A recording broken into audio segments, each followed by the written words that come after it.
जय हिंद दोस्तों। मैं आपका अपना दोस्त अनुराग आपके अपने YouTube चैनल तैयारी फॉर सीएससी पे हार्दिक स्वागत करता हूं। 28 मई 2023 को यूपीएससी का प्री हुआ था।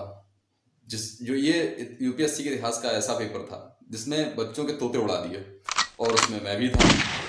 भाग्य से कहूँ या दुर्भाग्य से कहूँ, मैं था उसमें। और पेपर काफ़ी टफ था।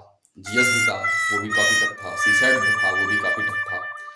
लेकिन मेन बात इसमें यह है कि ये किसी एक के लिए टफ नहीं था, वो सारे बच्चों के लिए टफ था। यहाँ तक कि जो टीचर्स बड़ी बड़ी बातें करते हैं कि मेरी कोचिंग से इतने हुए, मेरे नोट से इतने हुए, उनकी भी हवाइयाँ उड़ गई।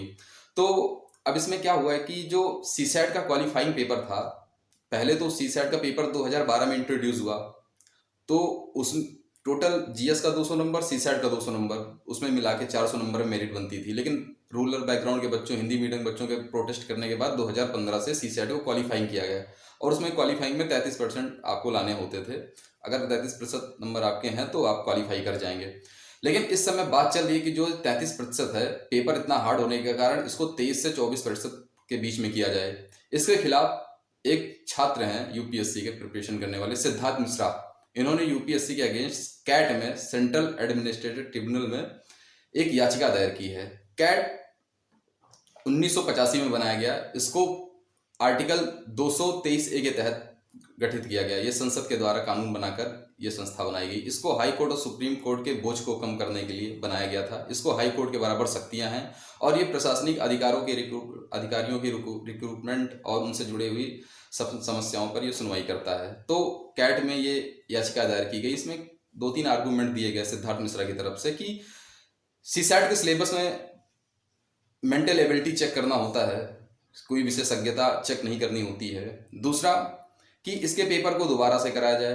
तीसरा कि इसमें 10 क्वेश्चन ऐसे थे सीसैट में जो आउट ऑफ सिलेबस थे, और इसमें आप क्राइटेरिया चेक कर रहे हैं, बच्चे की मेंटल एबिलिटी चेक कर रहे हैं, लेकिन इसमें जो सवाल आए थे सीसैट में वो आईआईटी, जेई, कैट एग्जाम में पूछे गए हुए हैं।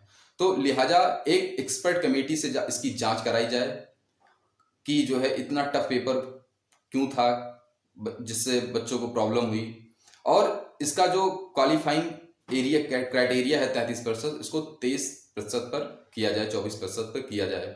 लेकिन आप कहेंगे कि यूपीएससी तो एक संवैधानिक संस्था है, पेपर बनाना उसका अधिकार है। जी हाँ, लेकिन आपको ये भी पता होना चाहिए कि जुडिशियल रिव्यू से बाहर संसद नहीं है। तो ये यूपीएससी आयोग भी संवैधानिक आयोग है, वो कैसे जुडिशियल रिव्यू से बाहर हो सकता है। तो अभी तो इसमें याचिका दायर की गई है कैट में, और इसमें जो निर्णय आएगा कैट का, या अगर बच्चों के फेवर में आता है तो ठीक है, नहीं आता है तो इसमें हाई कोर्ट में अपील की जाएगी इसके खिलाफ, इसके फैसले के खिलाफ, और उसके बाद सुप्रीम कोर्ट जाया जाएगा।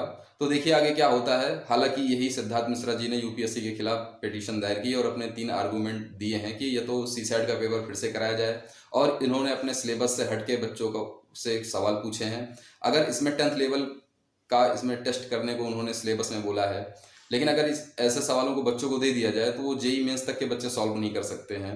10th क्लास के बच्चे क्या ही करेंगे। तो ये सब सारी बातें थी। आपके अपने क्या विचार हैं? क्या ऐसा कुछ होने की संभावना है कि कट ऑफ जो है वो कम जाएगी, या इसका जो क्राइटेरिया है 33% का वो कम होगा? जो भी है आप कमेंट बॉक्स में अपनी राय दे सकते हैं। जय हिंद।